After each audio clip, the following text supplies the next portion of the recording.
Yeah, today we are going to start a new topic called corporate governance. In the exam point of view, this is one of the important topic because there's a full marks questions. There's a structural questions coming, usually coming in the corporate governance section. Then if you are clear in the corporate governance concept and theories, then you can earn 20 marks in the exam. So, and for the knowledge point of view also, it is an important topic because if you are working in a bank or finance companies or any other financial institution, you may come across the corporate governance issues, or it is better to for you all to get to know about the corporate governance topics. So in that sense, the exam point of view as well as for your knowledge, the corporate governance is an important topic. So please concentrate on the topic, the subject, and then you can get the knowledge as well as marks. So far we have discussed about the incorporation and licensing of finance institutions, and then shareholders' rights and all. Then we have discussed about the risk management and the liquidation and risk management and compliance. So today we are going to start the corporate governance, and actually the financial reporting and analysis and auditing.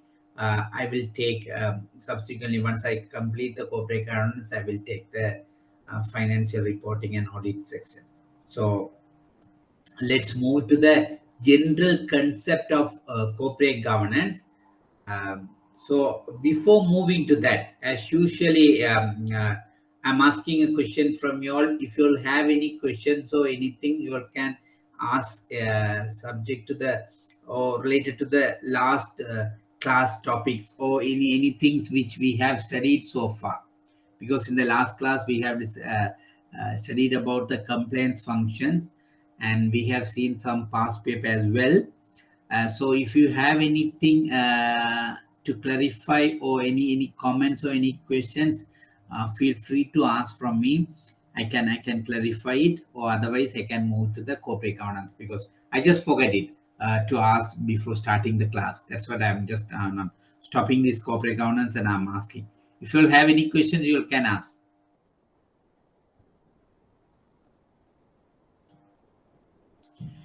Okay. Since there is no any particular question on questions, so I just continue my class, this corporate governance. So before going to the detail concept or detail discussion on the corporate governance, so we will start with some general concept of corporate governance. So in any private institution, particularly the companies, listed companies, you can see the corporate governance and the word using by as in the even in the textbook as well as even in some articles everywhere, this corporate governance.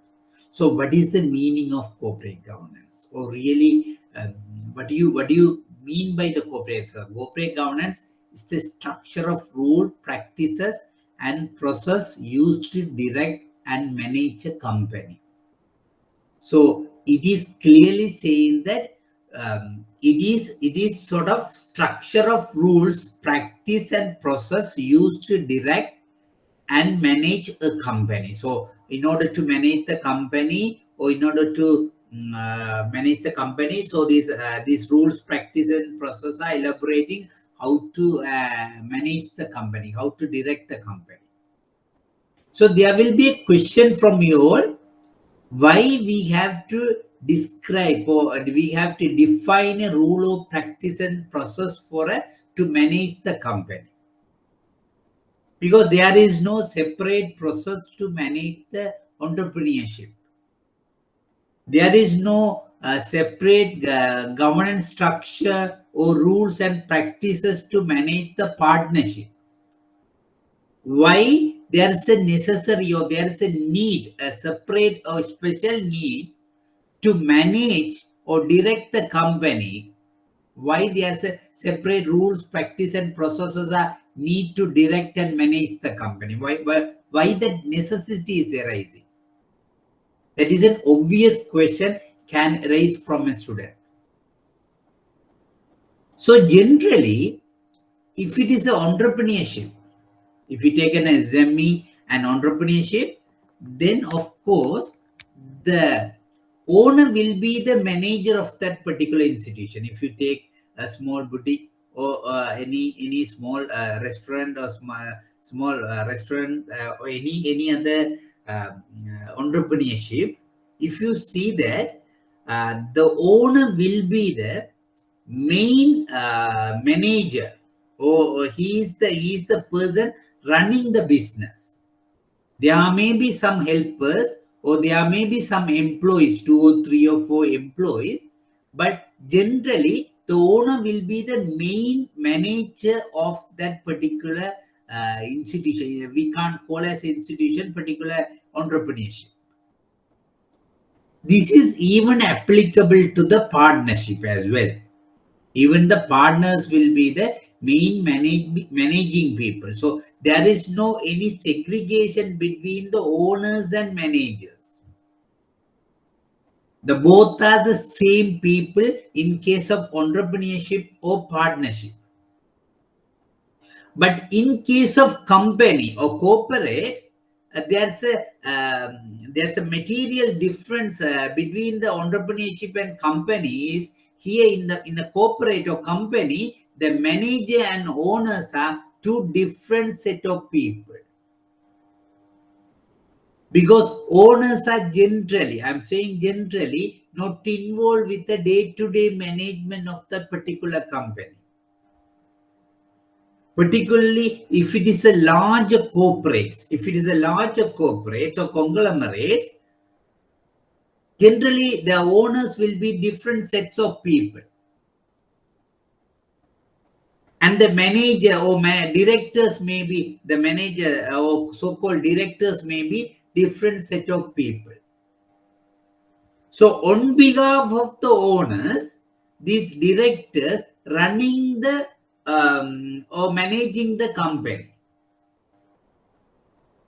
So in that case, the owners are different and the directors or managers are different. So the managers are managing the company on behalf of the owners. So in that structure, there should be a separate rules, practices and process to and how to elaborate how to manage the company by keeping a balance between the separate stakeholders.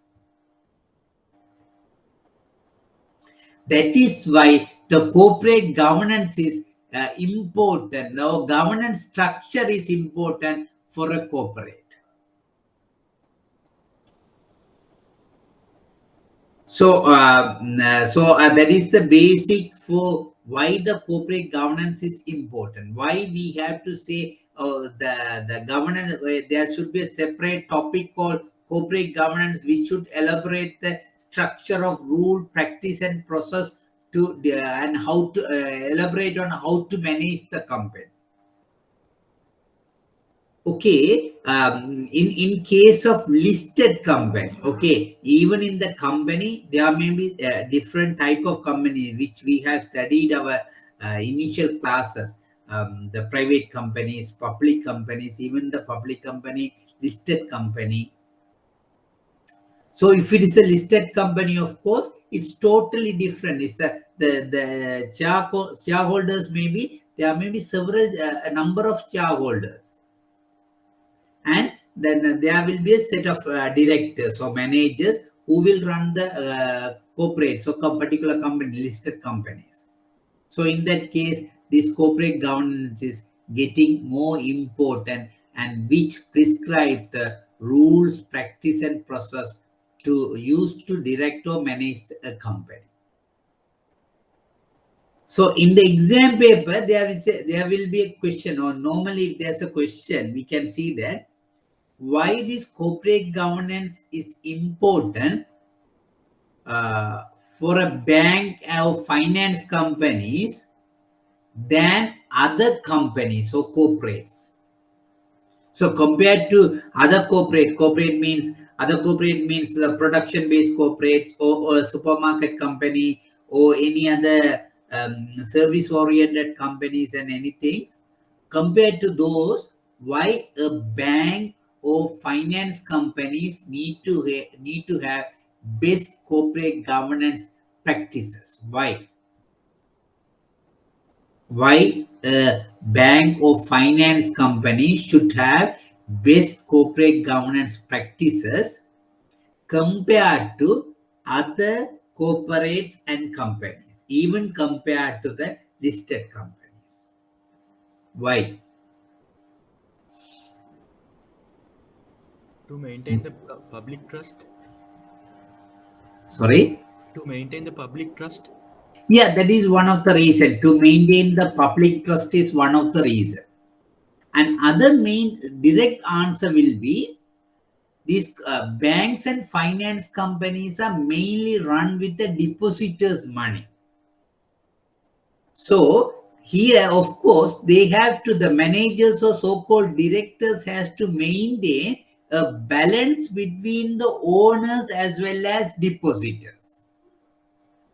When they are taking a decision, they have to keep a balance between the owners as well as depositors.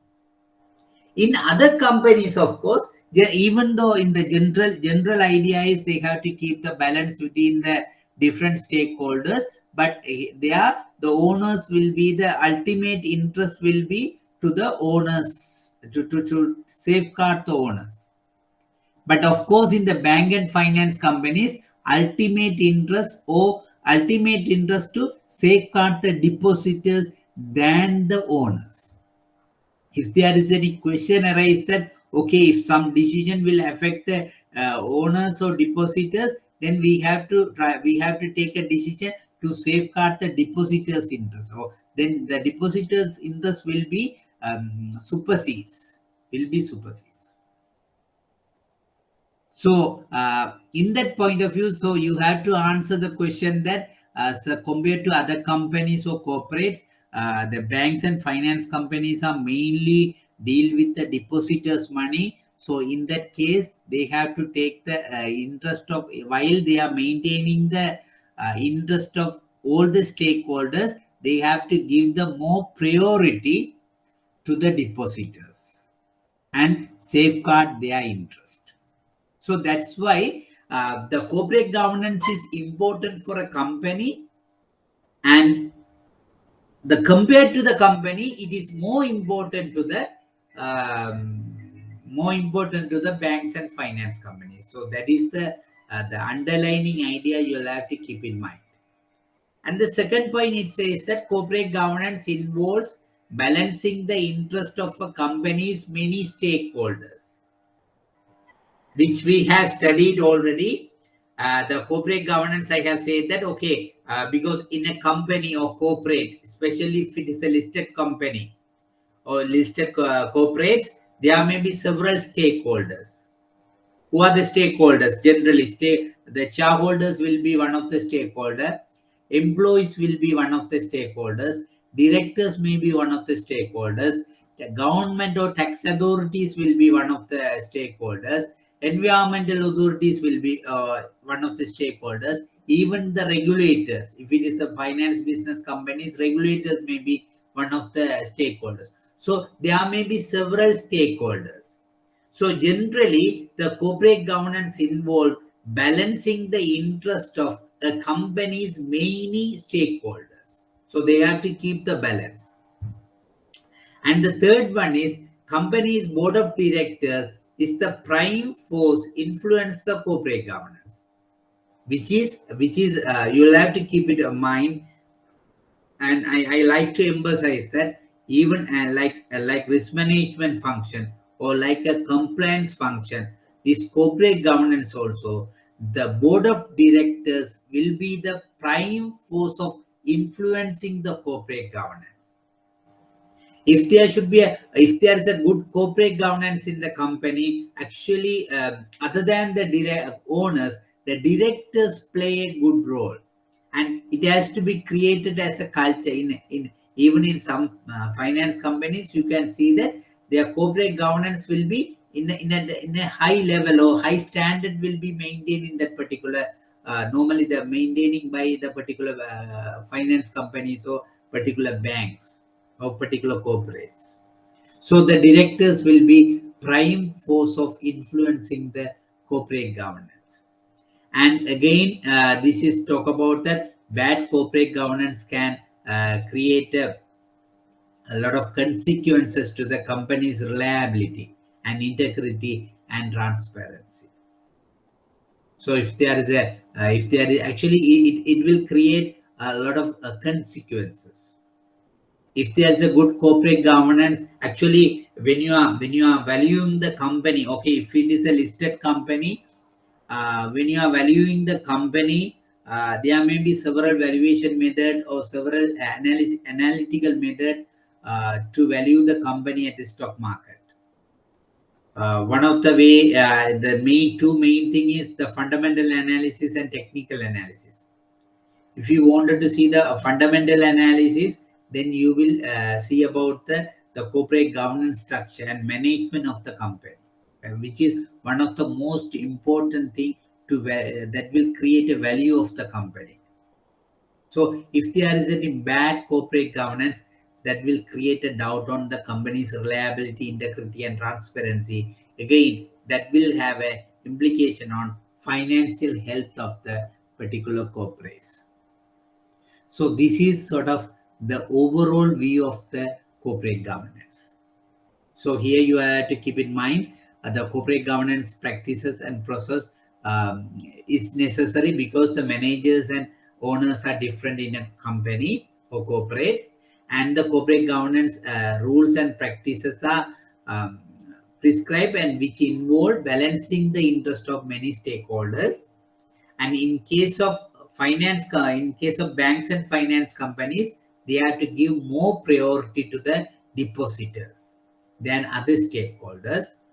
And the board of directors has a primary force of influencing, and bad corporate governance will create a lot of negative consequences to the company, including the financial losses or financial health of the company. So this is some definitions of the corporate governance. Actually, in the exam, there will not be any direct questions on corporate governance definition, but it's better to understand. Or in any case, if there is a question, or if there will be a question, then you will be able to answer. That's why I have mentioned some definitions here. The first one is OECD principle of corporate governance. So the corporate governance involves a set of relationship between company's management, its board, its shareholders, and other stakeholders. Corporate governance also provides the structure through which the objective of the company are set and means on attain these objectives, and monitoring the performance are determined. Actually, why? Okay, somebody can ask that why the corporate governance is necessary. Okay, there's a separate owners and directors are separate, and so there should be a set of rules and regulations to manage how to manage the company or how to direct the company. Why there should be a set of rules? Because every company must have the primary objective, and they may have some sub objective. It may be earning profitability. Okay, so to achieve that objective, there should be a good corporate governance in a company. So that's what this definition emphasizing that to attain those objective and monitoring the performance, the corporate governance is necessary. And the purpose of corporate governance is to facilitate effective entrepreneurial and the prudent management that can deliver the long-term success of the company. This is one of the UK Combined Code definition. And the corporate governance is about promoting corporate fairness, transparency, and accountability. The Economist Intelligence Unit Limited. These are some of the definitions about the corporate governance. So before going to the corporate governance benefit, okay, we'll see the corporate governance benefits and see then later. So I have mentioned that there are some consequences of bad corporate governance. So if we have, or if a company does not follow a good corporate governance principles, that will create a bad consequences. Okay, here in the slides we can see what are the benefits of maintaining a good corporate governance. The first one is ensures corporate success and economic growth. Actually, the corporate governance is sort of management, set of rule to have a good management system or good management structure of a company. So which will ensure the corporate success and economic growth. Actually, we can see several companies which fail or which have sort of unsuccessful in a market because of their management, because of failure of corporate governance principles. Yesterday, I just watched a nice video, YouTube video, where they say that like a person has sort of different stage in the life. Okay, as the child, and then adult, and then a matured person, and then elder person. Likewise, a corporate also have different stages in their life cycle, but that stages may be different for different corporates. Then actually they say that okay, they are if it's a company, that company may have first startup companies, a good startup companies that may get failure, but okay, initially they may just like a small child, they may just started to walk or started to run, then they get fail, and some are just again restarted, and they are successful. So once they are successful, they enter into the adult. So that is sort of matured, not startup, they move into the other stage. In that stage, that corporate, what the corporate will do is, corporate will try to experiment several things like adults, teenage people. They will not have any fear. They try to experiment it. And then that corporate governance will move that once they experiment and all, then they will move to the matured stage. So there are several companies we can quote. They just enter into the matured stage, and once they matured stage also, they will be successful for a long time. And after that, they will like a natural person, this artificial person like corporates also will enter into the declining stage or just enter into the old age. So this may be for a business to business, this life cycle may be different. And the corporate governance structure of the company or corporate also will determine this life cycle. The life cycle may be 20 years, or life cycle may be 100 years. So the best corporate governance structure will decide the length of the life cycle of that particular corporates. Actually, they gave a good example, the Jagu. So Jago actually within 20-25 years lifespan, they suddenly, the IT companies are generally like that. They suddenly become a successful startup and they enter into the adult stage and mature stage, and somehow they now enter into the declining stage. No, in the worldwide, mostly the people don't use the Jago. But if it is a General Electrics and in US companies and all, General Electrics and all, it's have a 125 years, 150 years, the long history. So still it's in the matured stage. So it's depend on the corporate governance and type of the business, that lifespan of these corporates will change it. So the first one is ensure the corporate success and economic growth is one of the benefit of the corporate governance. And the second one is maintains investors' confidence and lowers the capital cost. This corporate governance is most important. Why they are saying for the lowers the capital cost, the corporate governance is important? Because if it is a good company, and then if they wanted to have a capital, they can go for a debt capital. Then they can raise the debt capital at a lower cost if it is a good company. For example, we'll say that the company X, which have a good corporate governance and it's a successful stories and all, there's a good reputation in the market, and stock market also they're running very smoothly. And that company wanted to have a loan, or they wanted to issue a debenture, then of course they can have a they can issue at a lower rate, or good rate, reasonably good rate, or comparably good rate.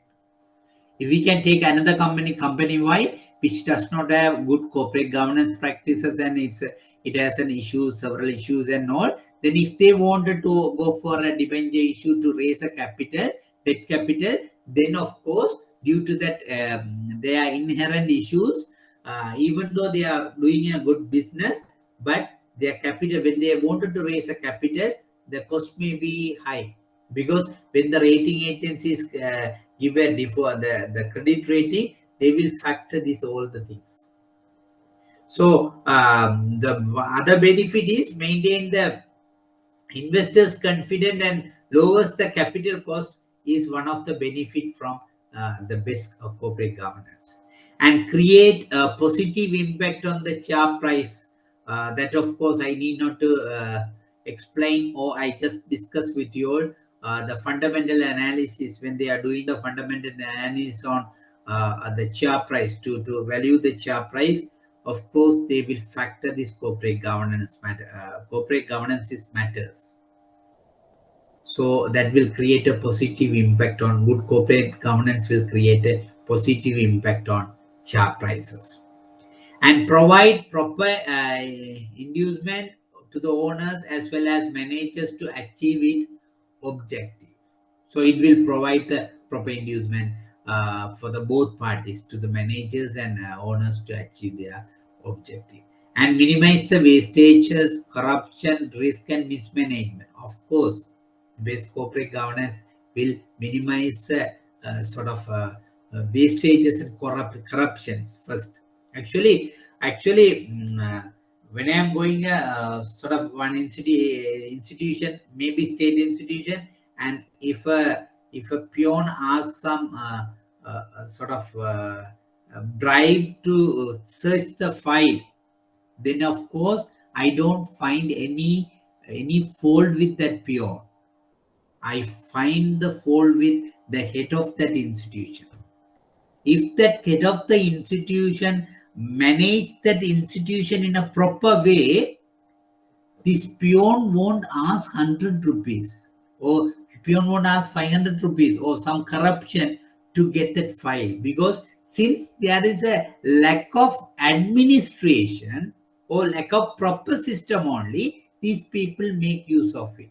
That's why. So the good corporate governance will minimize the corruptions and wastage, as well as the mismanagement, and help in the brand formation and development. Of course, I need not to mention the brand formation is important in the private sector world, and the good corporate governance is one of the main factor to develop the branding, and ensures the organization in managing in a manner that fits best interest of all. So these are the some of the benefit of the corporate governance. So if there is any questions in the exam paper about the benefit of the corporate governance, then of course you can mention these things. Okay, before going to the rule based approach and policy based approach, if you have any questions, you can ask. Any questions you would want to ask from me?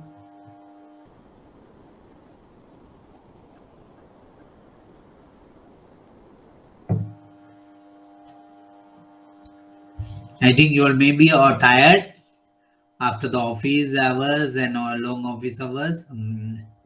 Uh, okay, if we without pain, without no gain. So I think if you have any questions, you can ask. Or otherwise, I'll move to the other section, other subsection. Actually, in the corporate governance, there are several principles, and mainly there's a school of thoughts. There are two school of thoughts. One is the rule-based approach to the corporate governance. The second one is policy-based approach to the corporate governance. This is not only for corporate governance, even in the regulatory environment, you can see this rule-based approach and policy-based approach. Generally, the European countries and all, the European countries, they introduced the policy-based approach. And these US-based regulations and US-based governance introduced the rule-based approach. I can give a simple example, the rule-based and policy-based, just to get an idea. For example, if a corporate governance set of rules mention that the board of directors should meet at a reasonable interval to discuss about the company management, then that is sort of policy-based approach.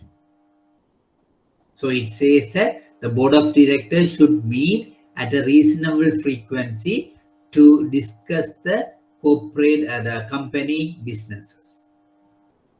That is policy-based. They say that, okay, reasonably they have to meet. But if it is a rule-based approach, it will say that they have to meet at least 6 times in a year, or at least once in 2 months. They have to meet and discuss the business item, business matters. Then it is sort of rule-based. And other difference between the rule-based and policy-based is the rule-based is by law. It is imposed by law, and it is compulsory.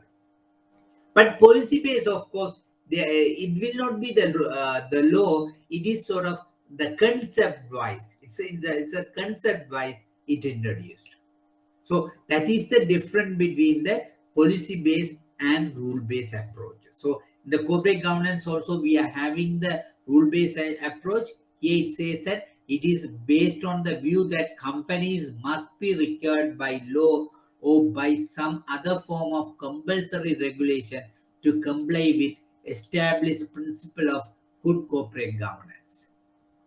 So it is by law, and it is prescribed precisely about what are the things they have to do, the board of directors has to do when they are running the businesses. So it is compulsory. For example, I can give more example. For the banks, the Bank Supervision Department of the Central Bank issue the corporate governance, which is sort of rule-based approach. So it is by law, banking, based on the Banking Act, it is prescribed. Okay, this is the way. So what are the advantages? Companies don't have any choices of ignoring the rules. So it is rule. So it is mentioned. It is mentioned. For example, if it is a 6 meeting per year, so they have to have 6 meetings. There is no ignorance of the rules. If they don't have a 6 meeting in a year, then it is a violation. It will be considered as a violation. So that is one of the advantage, because it is prescribed and there is no choice. They have to have it. Another thing is, all companies are required to meet same minimum standard. This can be advantage and disadvantage, but in the advantage we can say that all the companies are required to meet the same minimum standard. So there is no discrimination. And the third one is investor confidence in the stock market might be improved. So if it is a rule based, okay. Then, for example, every company has to submit their accounts in quarter. In quarterly, every company has to submit their P&L and balance sheet as well as a cash flow statement to the company register or to the stock exchange. It's a rule base. So all the company has to. There's a minimum standard for everybody, and that will create an investor confidence in the stock market. The disadvantage again, it says that the same rules might not be suitable for every company. For example, if it is a large company, of course, okay, they can meet once in 2 months or 6 months, 6 times a year. But if it is a small company, sometimes there need not to be that such a rule. Or the different committees based on the corporate governance, there should be a different committees to manage the company. So, but if it is a large company, large corporate, of course, that companies is suitable and it's appropriate to form that company, form that subcommittees. But if it is a small company, of course, not necessary to have such a subgroups or subcommittees. So the same rules might not be suitable for every company. For example, we can give another example that is okay. It's not related to corporate governance, but it is related to regulations. I can just give an example. For example, there's a minimum capital requirement by the banks. If you wanted to have a commercial bank license, you had to have 20 billion as a minimum capital, if I am right. Then if it is a large bank, of course 20 billion is not a matter. But if it is a small bank, of course the 20 million will be a sizable amount. So the same rules might not be suitable for every company. We can say that okay, every company has to have minimum capital of 10 million or 10 billion or 5 billion. We can say whatever amount. So that rule may not be applicable to every company. And there are some aspects of corporate governance that cannot be regulated easily. So these are the advantages and disadvantages with related to the rule-based approach to corporate governance. The second one is principle-based approach to corporate governance. I have already mentioned to you all that there are two school of thoughts. The first one is rule-based and second one is principle-based. The principle-based, of course, it is based on the view that a single set of rule is inappropriate for every company. So we can't apply a single set of rules. So that's why this principle-based approach says that the corporate governance should be consistent principles, not the rules. So what they are saying, okay, we have to focus on the principle. Okay, so for example, we have to say that okay, there should be a reasonable meeting to the directors should meet the reasonable time to discuss their business. That is principle. We need not to mention 6 times or 10 times or 4 times, or it's not appropriate. And principles should be applied by all companies. So if it is a reasonably good adequate, frequently the board of directors should be that principles should apply by the whole company based on their situation and circumstances.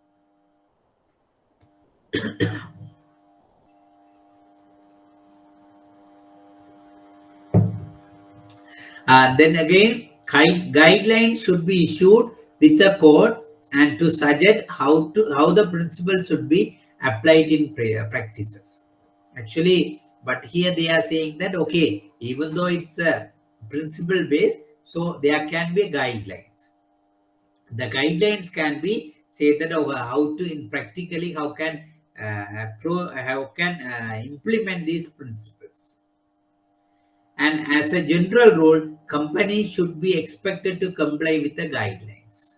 So when a company does not comply with the guideline, it should report this fact to the shareholders and explain its reasons for non-compliances. So it says that, okay, there should be a guideline, and the guideline, if under the rule base, they can't ignore it. They have to comply with it. But if it is the principle base, if they cannot comply with that rules, what they can do is they can disclose it. Okay, we could not comply with this. For example, there should be a six. For example, there's a reasonable meeting. They should have reasonable meeting, a board meeting to discuss the business matters of the company. Then the guideline says that it's at least quarterly they have to have meeting. But if they could not have that such a meeting in the reasonable guideline, the reasonable way, maybe due to COVID or due to some other unavoidable circumstances, they can explain in the annual report to the shareholders why they have not complied with the that particular principle, and they can violate or they can deviate from the requirement. That is the facility is available in the principle base, but in the rule base, of course, that is not available. And this approach is called comply or explain approach. Okay, you'll have to keep it in mind. This approach is called comply or explain approach. If there's any questions, you can please explain the comply or explain approach in the corporate governance. Then you will be able to answer the this. Okay. So before going to that, moving to the next section, I like to ask if you have any questions or anything, you can ask.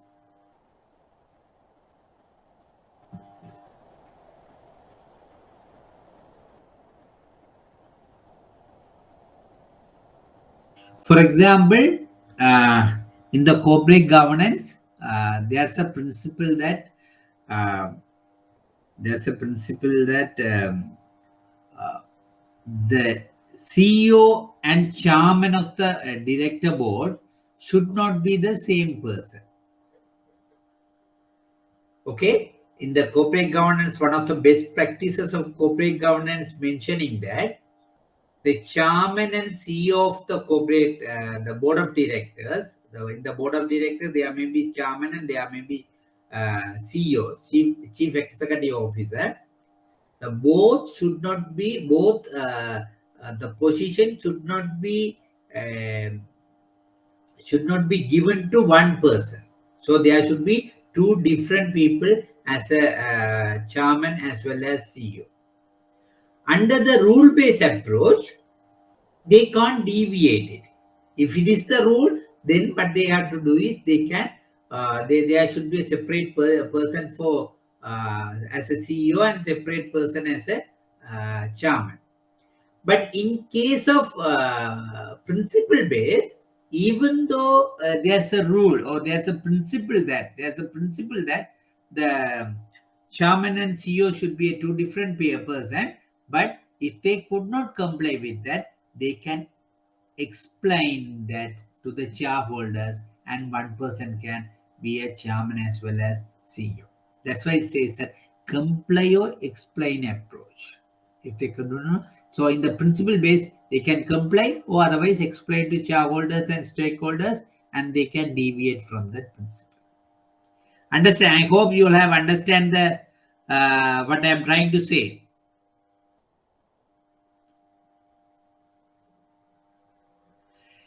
Yeah, there's a question from a student asking that, sir, is the best approach principle based? Yeah, of course, but it's of course we can't say a clear answer the principle base is based or rule base is based because it's depend because there are own advantages and disadvantage in the both method. But comparably, the principle-based are preferable. Principle-based approach is preferable, but we can't say that is the best one and this is not a best one because it's depend on the situation. They can go for a principle-based and principle-based and rule-based. For example, if an industry is highly heterogeneous industry, it means there are so many different type of companies and different size of companies, that heterogeneity, there's a different type of companies and different type of business models and sizes are there, then you can't go for a rule base. In that case, the principle base is the most appropriate, it can be said the more appropriate base. But if it is the homogeneity, so it means all the business are same in an industry, then they can introduce a rule-based approach. I can give a best example. Uh, Central Bank of Sri Lanka can introduce a rule-based approach to the banks, rule-based approach of corporate governance to the banks, because all the banks are doing same type of businesses where the rule base can be applicable. But if it is a stock exchange, securities and exchange company, corporate, they can't go for a rule base because the company, different type of companies are listed and different business model. They may have the different business models and the sizes may be different and all. So they can go for the principle base. So they can impose, they can say the principle and they can issue some guidelines. Okay, so we can't, so the finally what I am trying to say is we can't say that this is the best approach, this is not a best approach. Actually, it is depend on the system and depend on their regulatory culture. Some countries have introduced the principle base and some countries have introduced the rule base. That would be the, I think that would be the best answer, maybe. Understand? I hope you have understand the answer. So any question you all wanted to ask?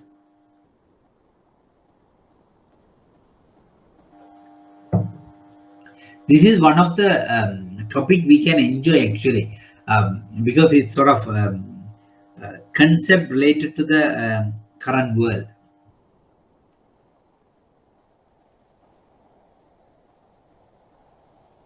Any questions?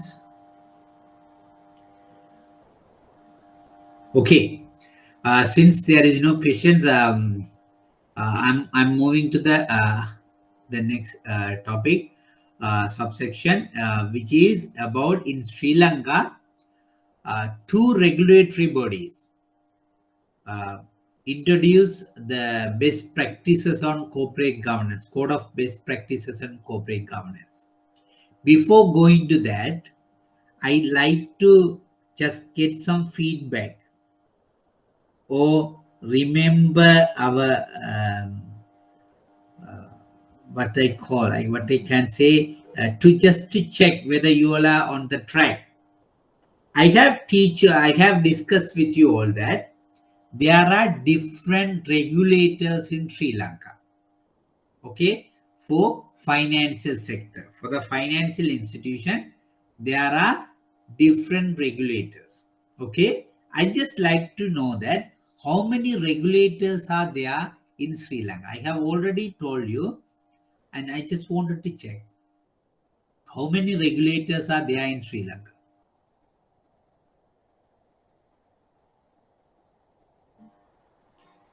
One, two, three, four, five, six. And just answer.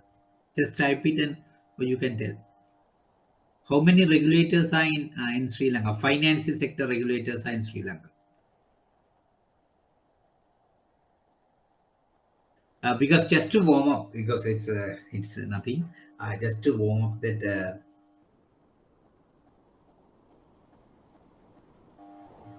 Yeah, CBSL is one of the answer. Yeah, but not only CBSL, there are some others.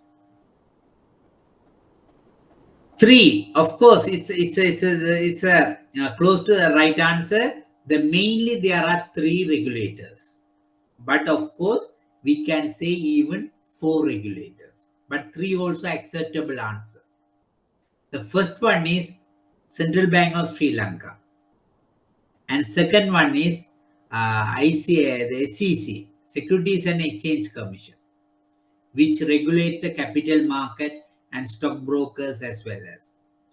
And third one is IRCSL, Insurance Regulatory Commission of Sri Lanka.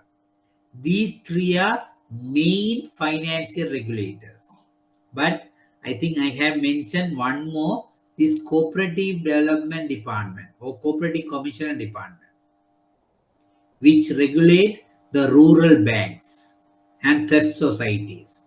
So of course you can, even the 3 is a best answer. It's a good answer, but appropriate answer would be 4.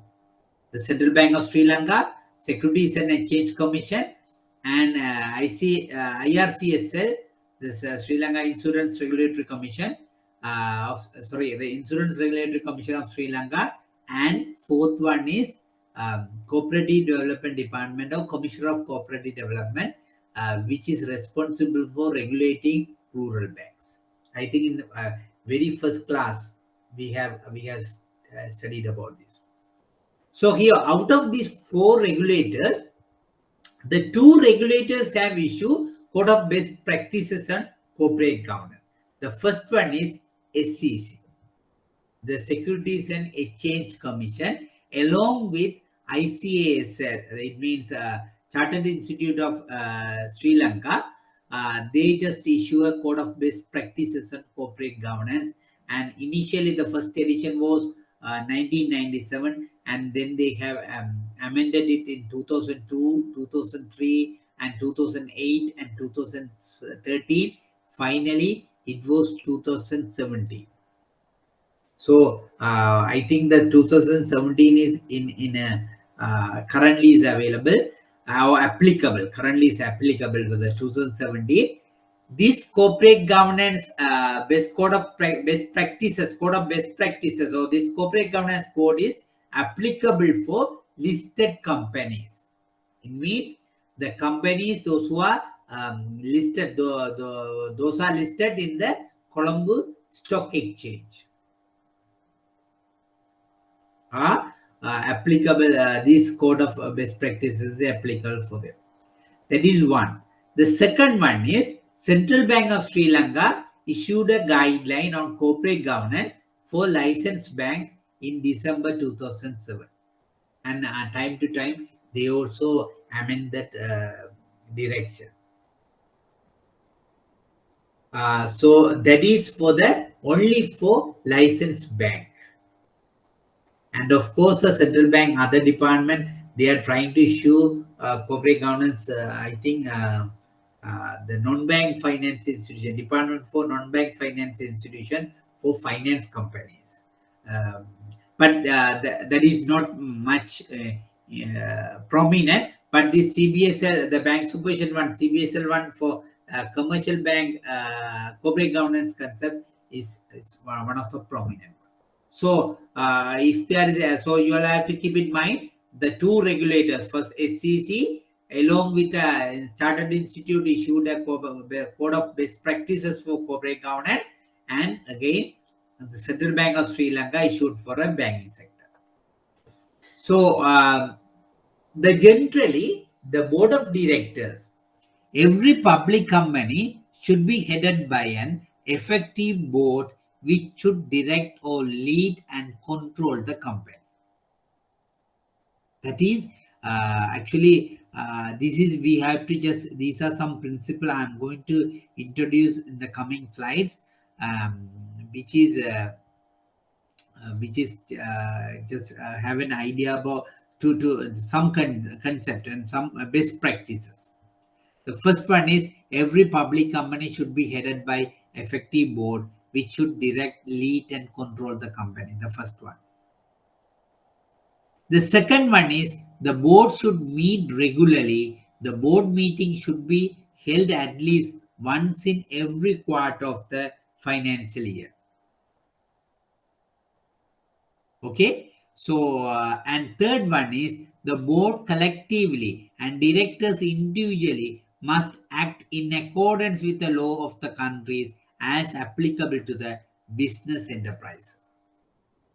And every director should dedicate time and effort to matters of the board of and the company to ensure that duties and responsibilities on to the company are satisfactorily discharged. So these are some of the best practices related to the board of directors. The first one is the company should be led by a board of directors, effective board of directors. Actually, there are several principles on that effective board of directors. I think there are some questions we will discuss later on. Their composition and all should be in a way of effectively or effective decision making process. The composition should support for a effective decision making process. Okay, so the board should be lead by company should be lead by effective one. The second one is they should have the regular meeting. That's I have already mentioned to you all, and it's also mentioning here one of the best practice at least once in quarter. And the board collectively and individually in accordance with the laws, because the board of directors has to ensure that that particular enterprises, particular company related all the laws and regulations has to be comply with that particular money. It's an important best practices. And the fourth one is it is most important we can observe, because actually in the central bank best practice it says that a bank director cannot have a directorship in more than 20 companies. Sometimes before I just check, I had a chance to check corporate governance of a particular conglomerate where the chairman is a chairman of so many companies, I don't know whether he has enough working day and he has enough time to visit his company at least once in a year, because he's a chairman of so many companies. So that's why it says that it is expected that every director should dedicate adequate time and effort to matters of the board and company to ensure that duties and responsibilities on to the company are satisfactorily discharged. These are the best practices related to the corporate board of directors. And board responsibilities, it's ensuring for the formulation and implementation of sound business strategies. So actually we have discussed even the risk management and other topic. The board has a ultimate responsibility. So they should ensure that the formulation and implementation of sound business strategy is the responsibility of the board of directors. Actually, this is very straightforward things. If there is any questions, you may have to answer in the paper. So that's why I'm going. If you wanted to ask anything further elaboration, you can feel free to stop me and ask, or otherwise I just run through it. The second one is ensuring that management team possess skill, experience, and knowledge to implement this strategy. It is one of the most important responsibility of the board. For example, if it is a bank or finance company, the board of directors should have the skills related to manage a bank or finance company. These should at least 2-3 directors have the experiences and knowledge to implement the banking business and strategies related to the banks. If for example, if the engineers or doctors or somebody together and form a bank, what will happen? Okay, all the doctors are in the team, even though they are good specialists, they are maybe good specialists, they are maybe good surgeons and all, but they may not have possess the skills to run the bank. So actually, the ensuring the management team possess require skills, experience, and knowledge to implement the strategy. So they have to formulate the strategy, and they should have the possess skills and experience to implement the strategy, and ensuring the adoption of effective key management personnel success and strategy. Actually, this is I just here it's better to elaborate here further. This key management personnel success and strategy is important for any company, any corporates, but particularly for a finance institution. What does mean by key management success and plan? Actually, you can see I think there was a question in the past paper. The contingency plan and succession plan. Compare the short notes. Contingency plan and succession plan. Okay, contingency plan, of course, we have discussed in the liquidity risk management. So they have to enter into the contingency plan with other banks to liquidity, to mobilize the liquidity at the crisis time, at the urgency. Okay, what do you mean by succession plan? What is the meaning of succession plan or key management person succession strategy?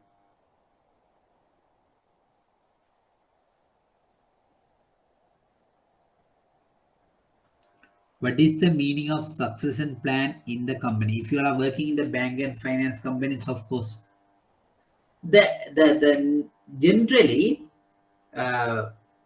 in a bank or finance companies or any other company, corporates, if sometimes a key management person will have a good knowledge and experience, and he will run the company in a good way, but suddenly something happened to that person, then the company will go to a sort of bankruptcy situation or sort of very bad performance. They will record a bad performance after that key personal loss.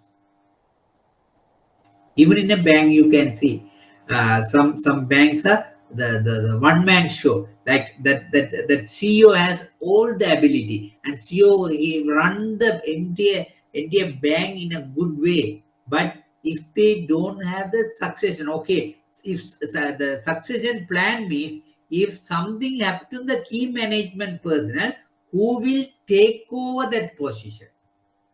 Who will take over that position to as a succession to that person? So in it's an ensuring that the key management personnel succession strategy should be formulated in a bank, within a bank and finance. So it's a board responsibility. That's not only for CEO, maybe credit management, DGM credit, or maybe the CRO, Chief Risk Officer, any key management personnel, there should be a succession strategy. I think recently I saw even in Sri Lanka, there's a bank, commercial bank, one of the commercial bank, not commercial bank, one of the licensed commercial bank. Okay, they just announced that okay, the present CEO will retire in 2 years' time, and this particular person will take over that position. Okay, so we can say that is a good practice, because okay, they have already announced that this key person will retire and this person will take over in 1 year time or 2 years time. So the key management personnel succession strategy should be there. That is one of the board responsibilities. Another one is ensuring effective system to ensure integrity of information, internal control, business continuity, and risk management is also the board responsibility. Again, the business continuity is other concept. The succession strategy, business continuity plan is also one of the other concept in the exam, so you can answer. What is the meaning of business continuity plan? Okay, in a disaster situation, it may be natural or man-made disaster situation. So the bank should, or the particular company or corporate should able to continue its business without any interruptions, which is called the business continuity plan. So plan to overcome the any disaster situation and run the company without any interruptions. That is called business continuity plan. Okay, so ensuring the business continuity and as have this effective system to secure the integrity of the information, internal control, business continuity, and risk management is one of the board responsibility. And ensure the compliance with the laws, regulations, and ethical standards is also considered as a one of the board responsibility. And we can say some more things: ensuring all stakeholders interests are considered in corporate decision. Okay, when they are taking the corporate decision, they have to keep in mind of all the stakeholders interest. Okay, sometimes at the beginning of the class I said that, okay, I said that always they have to maintain the interest of they have to give the priority of deposited interest in the banks and finance company. That's true, but still they have to give some balancing to the owners also. Because why owners deposit? Because they are just why the owners put the capital, they want some return. So the corporate decision has to keep the balance. Yeah, there was a raising hand. Do you want to ask any question? And true.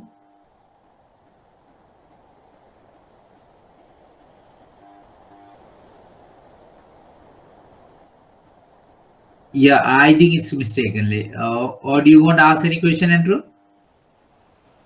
Yeah, can you hear me, sir? Yeah. Just want to ask, in the business continuity, sir, like is that in the same thing? This DR sites, like in case the present situation, present working place collapse under any disaster, and they have another place to work, is that comes under the same business continuity plan?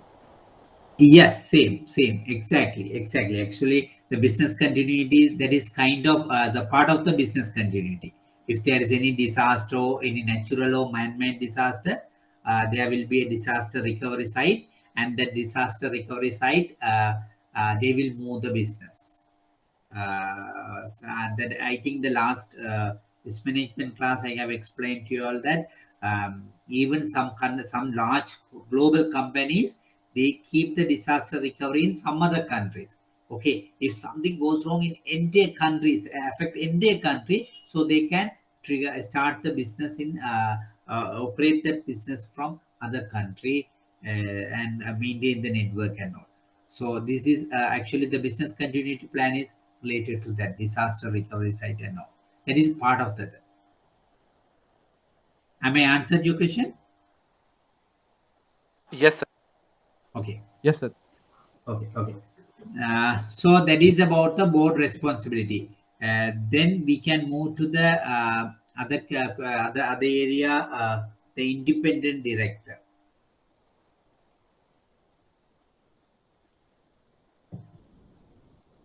In the director, there are three type of directors we can see in a director board. First one is, I think I have explained to you all the first two type. One is executive director, other one is non-executive director. Can someone some volunteer can say that what do you mean by executive director? There are two type of directors in the director board: the executive directors and non-executive directors. So what is the meaning of executive directors? Executive directors can work on day-to-day operation stuff, and non-executive directors don't involve in day-to-day operations. Yeah, exactly. The executive director means the director who involved with the day-to-day business of a company or corporate is called executive director.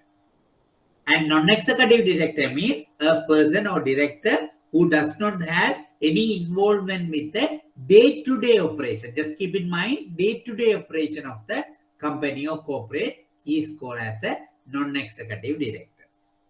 So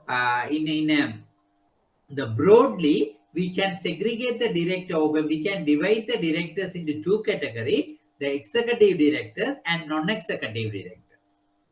In the non-executive directors, there is another category called independent director, because it is more there's another subcategory called independent director. So in the corporate governance, actually these best practices are related to the SEC's guideline.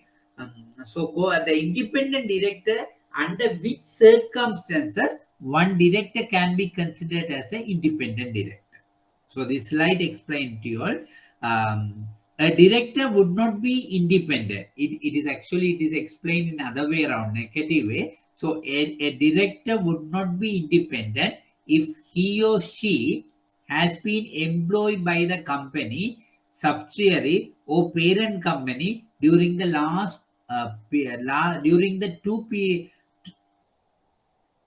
during the period of 2 years. Then that particular director will not be considered as an independent director. Okay. So first we have to see that, okay, if a person, for example, the Peter, okay, the Peter work in a company last year he has been retired, or he retired from the company. Okay, now he joined the company as a director. Okay, in that case, even though he has not been involved with the day-to-day operation, he can be considered as a non-executive director. But he can't considered as a independent director, because he worked that company within until the last year. So actually there should be a cooling off period of 2 years. Okay, then in that case, that particular Peter cannot be considered as an independent director. I think you understand the concern. So a director, he or she, if he or she has been employed by the company or subsidiary company or parent company or parent of the company during the period of 2 years, then he or she cannot be considered as an independent director. The second one is the particular director, if he or she currently has had within last 2 years, immediately preceding the appointment as a director, a material business relationship with the company, then that director cannot be considered as an independent director. Material business relationship means he may be the main supplier to that particular company. Material supplier, raw material supplier, or he is the main buyer, customer of that particular company, main customer. So if he has any material business relationship with the company, then the particular particular director cannot be considered as an independent director. And if he or she has a close family member of a director or chief executive officer or key management personnel, then that person cannot be considered as an independent director. For example, a spouse of the CEO appointed as a director of the company. In that case, that spouse or that spouse cannot be considered as an independent director, even though he may be a non-executive director. He may not get involved with the day-to-day operation. He may be the non-executive director, but he cannot be considered as an independent director. Okay, and then other one is if he or she has served as a board of the company continuously for a period of exceeding 9 years from the date of the first appointment, then he cannot be considered as a independent director. For example, if it why the best practices are maintained, defining the independent director very stringent manner, because to ensure actually there are some requirements for independent director. In the board composition, some certain amount of independent director should be in the board, and that independent director should be purely independent. So why they expect that independent such an independent director is, then they can contribute some independent opinion to the decision making process of that particular bank or finance or institution or any other corporate, listed corporates or something. That's why these are the definition. And finally, it says that if a director, if he or she is a significant shareholder of the company, an officer of or otherwise associated or directly with a significant shareholder of the company. Actually, if a director is appointed as a director of the company, but he is the significant shareholder. Significant shareholder means he is having more than 10% of shareholding in the particular company. Then he cannot be considered as a independent director because he is having sort of interest. Because okay, the idea behind these independent directors and these criteria is he or she should not have any other interest, other pre-interest on this company. Then actually what will happen is the decision making process, that interest will create a conflict of interest, or the particular director cannot give an independent view. So these are the criteria to identify independent director. The first one, again, if I am reiterate, if an employee of a subsidiary or the particular company, subsidiary company or parent company within 2 years period, he or she cannot be considered as an independent director. And if it is the personal material business relationship within 2 years period, then he or she cannot be considered as a independent director. And close relations of a director cannot be, key management personnel cannot be considered as independent director. And more than 9 years, if a person serve as a director in a director board, he or she cannot be considered as an independent director. And it's a significant shareholder of the company, or otherwise associate with a significant shareholder, he or she cannot be considered as an independent director. Actually, there were some questions in the past papers about this independent director. If you have any doubt or any clarification on independent director, feel free to ask the question. I'm ready to answer, because it is better to clear if you have any doubt.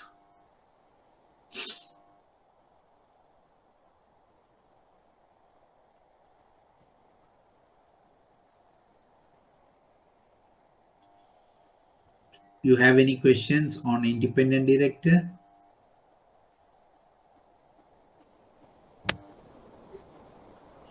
So can you just explain about the significant shareholder? That means it's above 10%, people who have shares more than 10%. Is it so? Yeah, Or generally, the significant shareholder, of course, it is subjective word, but in the bank and finance institution, generally, if a person has more than 10%, then that shareholding will be considered as a significant shareholding. But it's depend. But generally, it's a 10% or 10% or more shareholding.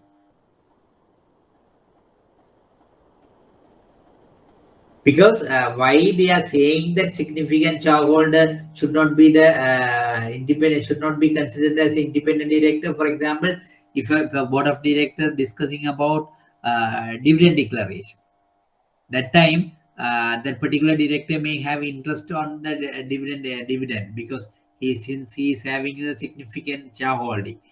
So when they are they are declaring higher dividend, he may get a personal benefit. So he will not give an independent view. So that's why it's one of the reason there should be the significant shareholder cannot be considered as an independent director. one small clarification as well, sir. Now, Yeah. in banks and financial institutions, there can be people with over 10% in shares, sir, because I've heard that the people who have more than 10% shares, they have to be reported to central bank or something, sir. Is there something like that? I'm just asking for clarification. Yeah. Actually, it's a good question. In the bank, and actually, particularly the licensed bank, any person can have a shareholding up to 10%. It means 9.99% they can have a shareholding up to 10%. But if they can't, so without any approval, they can have a shareholding up to 10%. But with the approval of the monetary board, they can increase their shareholding up to 15%. But subject to the condition that the monetary board will say that, okay, within stipulated time period, you have to reduce your shareholding within the 10% level. Why, you may ask the question why they are giving that such approval for some people. Because generally, particularly why the central bank is considering or monetary board is considering such approval is some banks may have difficulties to raise the capital. So in that case, the central bank allow even more than 15% level for certain shareholders. So, but with the condition that they have to bring down that level to the within that 10% level under the stipulated time period. But generally, they can go up to 15% with the approval of the central bank.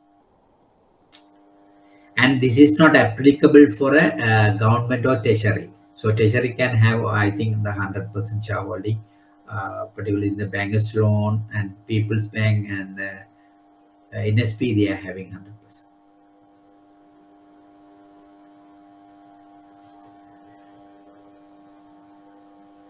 Okay, then I'll just move into the other section about the chairman and executive officer. In the board of directors, generally there are two main directors. The two directors are considered as a sort of main composition of the director board. First one is chairman, other one is chief executive officer. The chief executive officer is considered as a representative of executive directors, because chief executive director, he is involving day-to-day operation. CEO, he will involve day-to-day operation, and he will be the representative of executive officers of the particular company. And the chairman is generally a non-executive director. He or she will not get involved day-to-day operation of the company. And the chairman is in charge to run the company. Run the board meetings. So the chairman responsibility is run the board meeting. He will be the chairing the board meeting, and conduct the board meeting is the responsibility of the chairman. And he is a non-executive director. And the chief executive officer is the executive director. He will involve the day-to-day operation. He is a representative. He will be the representative of the executive officers of the company. So having that idea, if you see the points, there are two key tasks at the top of every public company. Conducting the business of board and facilitating executive responsibility for management of the company is two different tasks. So the conducting the business of the board is the chairman's responsibility, and facilitating executive responsibility for the management of the company business, it's a chief executive officer post. And there should be a clear division of responsibilities at the head of the company, which will ensure a balance of power and authorities. Generally, there should be a clear differentiation between the the function of or responsibility of these two people, and there should be a balance of power and authorities between these two people, because one person responsible for non-executives and one responsible for executive, so there should be a proper balance.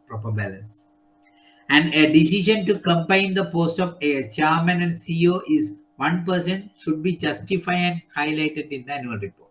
Actually, since this is a SEC, these best practices and guidelines are mainly depend on SEC's guideline. It is sort of principle based, and which mentioning that there should be a there should be two people for chairman and CEO. But if one person acting as the campaign post, then there should be a clear justification in the annual report, and through the annual report, it has to be conveyed to the stakeholders. Okay, that is about the chairman and chief executive officer. And the chairman role, of course, the chairman's role in preserving the good corporate governance is crucial. Actually, chairman should create a good corporate governance is crucial because he is responsible for conducting the board meetings, conducting board meetings. So actually, in the board meetings, he should encourage the people to contribute the decision making process. He has to encourage he should encourage the people to contribute for good decision making, and he has to hear the voices of all the people in the sense executive people opinion, non-executive people opinion, as well as independent directors opinion. So it is that's why it says that the chairman role is more important for a good corporate governance practice of a company or corporates. As a person responsible for running the board, the chairman should preserving order and facilitate the effective discharge of board functions. Ensure the effective participation of both executive and non-executive directors. Actually, why it is expected that the both executive and non-executive directors should participate? Because for decision making, for example, if it is a decision making, sometimes if the executive groups dominate the board, okay, executive people are dominate the board and they only contribute for decision making, sometimes this may be biased decisions, okay, because they may, for especially risk management category or any other purpose, this may be a bias. But if there is a proper composition between the executive and non-executive, then the decision will be effective and efficient. And that's why it says that ensure the effective participation of both executive and non-executive directors is must. And encourage all directors to make an effective contribution for the benefit of the contribution. That's why, because even any forum, we can just generally observe that at any forum, certain people are dominate that forum. But actually, in an effective board conducting the effective board business, the chairman should encourage all the directors to make the contribution, and he has to listen best. So that is important, and maintaining the balance of power between the executive and that's why I have mentioned your, actually it is an art, and the chairman is responsible for that, maintaining the balance of power between executive and non-executive. And actually it's not good the non-executives are controlling the company, or executives are controlling the company. There should be a proper balance. So chairman has to ensure that the proper balance between the executive and non-executives. Appointment of board. Actually, there should be a formal and transparent procedure for appointing new directors to the board. In the nomination committee, there should be a committee called nomination committee. The nomination committee should be established to make recommendation to the board on all new board appointment. Actually, the board of directors, okay, once they are appointed as a directors, they can't continue as a director forever. They are for a company, they may have some internal practices for time limit, and even they continue as a directors.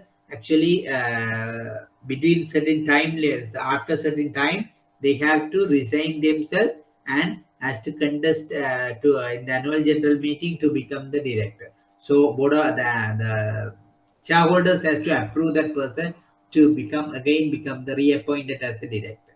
So that all these things, and if sometime if a person resign, then there should be a new person to appoint it as well. So the qualified person should be appointed. So the nomination committee, there's a committee called nomination committee, should establish and recommendation to the board of all new board appointment by this nomination committee. And board as a whole should annually assess board composition to ascertain whether the combined knowledge and experience of the board matches and the strategic demand facing the company. So the board as a whole annually they have to just ascertain that whether combined knowledge and experience. Combined knowledge and experience in the sense there should be a proper mix in the board of directors. It means maybe experienced people, maybe young people, and there may be different discipline, accountant, expenditures, and likewise there should be a proper composition, and that composition, combined knowledge and experience should match the strategic demand facing by the company. For example, as I mentioned already, if it is a bank, there should be people uh, who can run the banking business. That must be that they have to make sure. So when they appoint the board, they have to make sure that upon appointment of a new director to the board, the company should forward disclosure to the shareholders. They have to disclose to the shareholders, okay, this person has been appointed as a actually these practices are applicable for listed companies. These are based on these best practices are based on SEC's code of corporate governance. For the bank, of course, there are some different procedures. We will see that later on. And all directors should be required to submit themselves for re-election at a regular interval, at least once in every 3 years. They have to resign themselves and has to contest the election to appoint as a reappoint as a directors. So these are some of the factors they have to consider for the appointment to the board.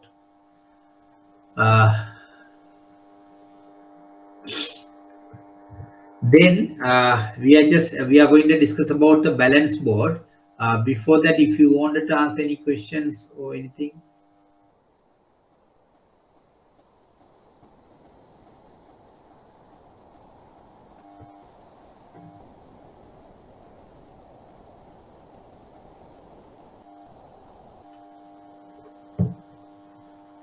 This is again one of the area. That's a question. There were questions in the past paper. The balance board. The balance board means a company's board must be right size with the right balance of executive and non-executive directors and have a good mixture of abilities, knowledge, and experience. So what they are saying is there should be a proper balance between executive and non-executive directors. Okay, for example, if there are 9 directors in the board, okay, maybe 5 4, or there may be proper mix for the executive and non-executive. They can't appoint 9 executive, 8 executive director and non-executive, 1 non-executive director. Actually, there should be some proper balance. Actually, in the central bank governance, is the corporate governance direction, it says that 1/3 and 1/3, 1/3, 1/3, 1/3, 1/3 means executive directors 1/3 and non-executive director 1/3, and independent director should be 1/3. But here, of course, it's mentioned that there should be a proper balance between the executive and non-executive director and have a good mixture of ability, knowledge, and experience. So there may be the different field. For example, if it's a bank and finance company, there should be a risk management expert. There should be a credit expansion, credit business expansion, credit related person or marketing person, and good accountant. So there should be a ability or knowledge experience, mixture of good ability and knowledge experience should be there. And board to have a balanced executive and non-executive directors such that no individual or small group of individuals can dominate the board decision. That's an important. I have just mentioned to you all that why the balance board is important, because there should not be a small group dominate the bank decision, board decision making. So if there's a balance board, everybody has to contribute. So that is the purpose, the balance board. For example, I think I can just say that in our one of the neighbor country, just for some corruption case, one of the uh, one of the chief minister has to resign by court order, but he did it. He just placed his wife as a one of the as a chief minister, make it a wife as a chief minister. So he just as a shadow he run the their province. No, we don't they call state, not the province, state. Likewise, maybe the chief executive officer may appoint his wife or children as a director, and they can just influence. So actually, the board should have the balance of executive, non-executive, such that a small group should not dominate the board decision. And the board should include at least two non-executive director or such number of non-executive director equivalent to 1/3 of total number of whichever higher. Okay, here it is the one of the important thing you all have to keep in mind. How can they maintain the executive and non-executive director?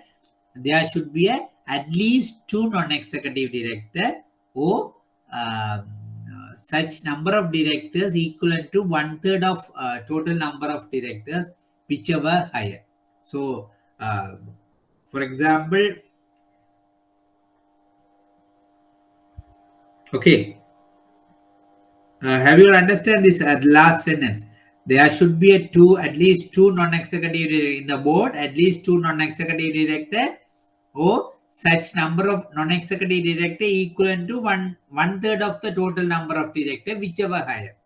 Okay, at least 1/3 or two, whichever higher. Okay, so now I am asking a question that if total number of directors are 12, okay, total number of directors are 12, how many non-executive directors should be in that board? If a board, there are 12 board of directors, 12 directors are in the board, okay, based on this third criteria, how many non-executive directors should be there? 4, exactly. The 4, because they are 1/3. So whichever higher, at least 2 or 1/3, whichever higher. So if it is 12 board of directors, then at least 4 directors should be non-executive directors. Where a constitution of the board of directors includes only 2 non-executive directors, both such non-executive directors should be independent. Again, okay, it's coming the again. They say that if it is the if only 2 director, non-executive director, then that both 2 non-executive director should be an independent director. In all other instances, 2 or 1/3 of the non-executive directors should be appointed. Board of directors, whichever higher, should be independent. In all other instances, 2 or 1/3 of the non-executive directors appointed to board of directors, whichever higher, should be an independent director. So, in our early example, we see that there are 12 directors. Out of 12 directors, the 4 directors should be non-executive directors. Okay. Out of 4 non-executive directors, at least 2 or 1/3 of non-executive directors should be appointed as an independent director. So in that case, out of 4, the non-executive, at least 2 or 1/3. 1/3 will be the less than 2. So in that case, 2 directors should be non-executive directors. So in that case, of course, 2 independent directors, 2 non-executive directors, and 8 executive director will be in that board. So if there are in such composition, that board will be considered as a balanced board. Okay, the board must be with a good mixture of age, experience, and background, tend to foster better debate and decision making. Even nowadays, it's expected that the gender balance also, there should be a good gender balance within the board as well. Even the age, experience, and gender balance should be in the board. So this is about the balance of board. Is there any questions about the balance of board?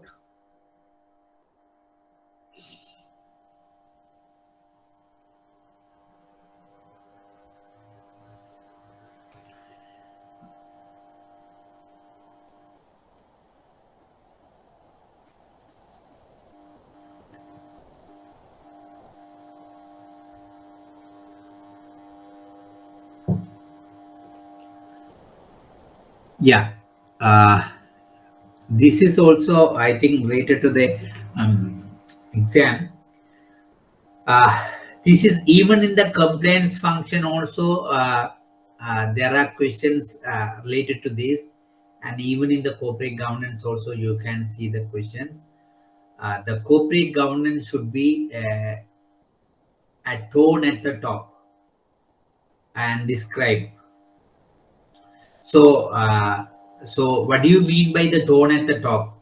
The concept of tone at the top describes the attitude of corporate governance leaders, guiding values and ethical values within the company. And its starting point of setting the tone begin with the board of directors. Actually, the good corporate governance practices and rules should be implemented and should be start, that tone should be start from the top, the board of directors level. Okay. Actually, even though we are talking about the corporate governance surrounding the board of directors, but it should not only for board of directors. Corporate governance practices will applicable to not only the board of directors, even the senior management level, it is applicable. So, and the middle management level, it is applicable. So, but the tone should be start from the top management, the board of directors. That is the meaning. It the tone at the top. And the boards must fundamental tasks include approving strategy, monitoring execution plan, setting risk appetite, and exercising appropriate oversight regarding risk mitigation, with the underlying goal of preserving and creating shareholder value.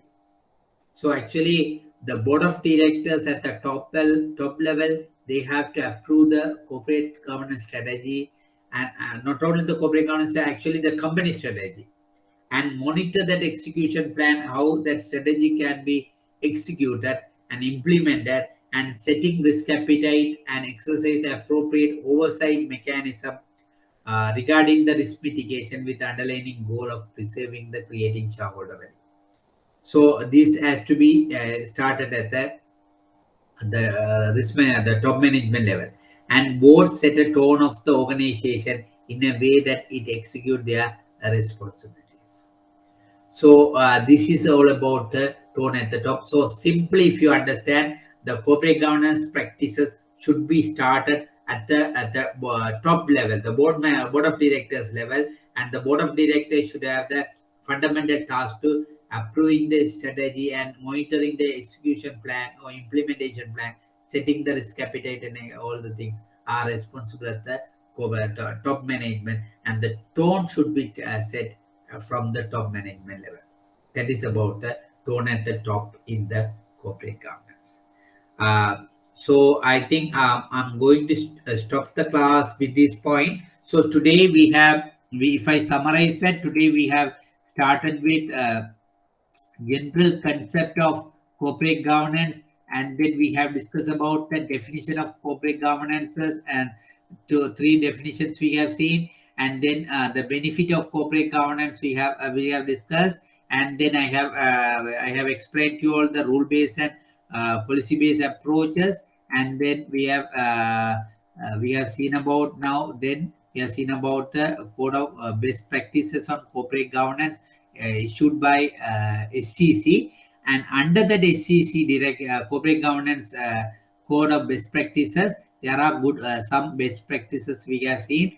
Under that, we have seen about board of directors and their board responsibilities, and independent director, chairman and chief executive differentiation, and chairman's role and appointment of the board, balanced board, as well as tone at the top of the corporate governance. Actually, we have to discuss again these corporate governance best practices for listed companies. Again, particularly, what are the principles they have mentioned in the next class. So these are the general practices, general rules we have discussed about it. If there is any questions you wanted to ask, you can ask. And one more announcement I would like to mention, that the next Saturday class, I will inform you. Most probably there will not be class. Uh, If there is no lockdown, of course there will not be class. But if there is a lockdown, I will conduct the class because I have a work, I have some other appointment. If there is a lockdown, of course I can't go for that appointment, then I will attend this. Otherwise I will not I will not conduct the class next Saturday only. So I will circulate. I will convey that message through IBSL people. So just check that your email and participate the class. So I couldn't take a firm decision because I don't like to stop the class as well. But meantime, I have some appointments, so it is depend on whether there will be a lockdown or not. If there is no lockdown, if there is a lockdown, of course, there will be a class. Okay. Do you have any questions or anything to ask? Otherwise, I can conclude the class today. Okay. Thank you, students. I think you may be tired with the office work and all. Participate the class and participated in an active manner. Thank you, all of you. Have a good night.